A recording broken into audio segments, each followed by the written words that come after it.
Good evening. Ngayon magluluto ako ng pagkain ng amo kong lalaki na walang asin kasi bawal daw sa kanya kumain ng may mga asin.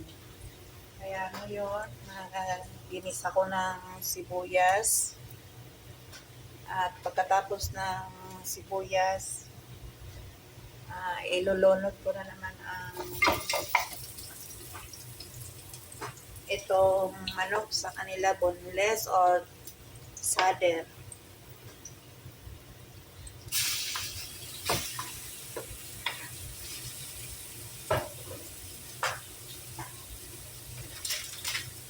Pagkatapos ko naman lutuin yung manok, halo-haloin at pagkatapos medyo malambot na, ito naman ang ilalagay ko. Kung sa atin to sa luyot, dito is mulukia. Ito ang ipapakain ko sa kanya. Tapos magsaing ako ng kanin na walang asin. Kasi dito, ang kanin dito, linalagyan ng asin at saka magic, at saka linalagyan ng bitsin. Kung sa atin ang humba, nilalagyan ng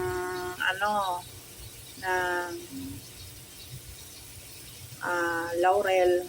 Dito ang kanin nilalagyan din ng laurel. Kaya sa kanya bawal yung may mga asin.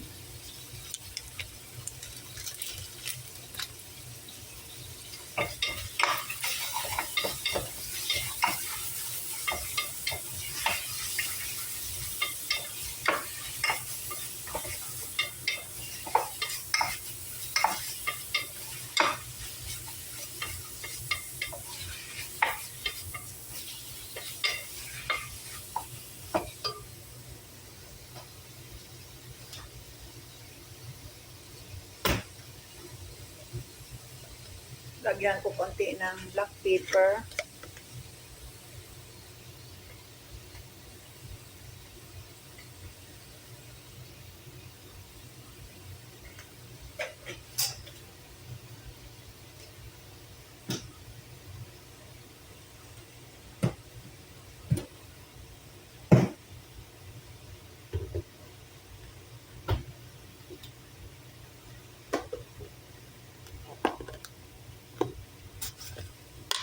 Ito naman, ang tawag sa kanila is barat. Sa atin naman, halo na ito. Lahat ng powder andito na lahat. Black pepper, mayroon na ito.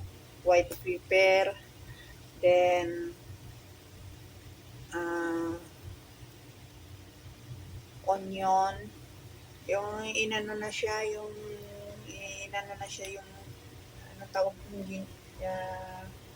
pinipino-pino na aywan ko kung paano to, basta pinili na nila sa labas. Di ko alam kung anong mga sangkap ito, basta ihahalo ko lang.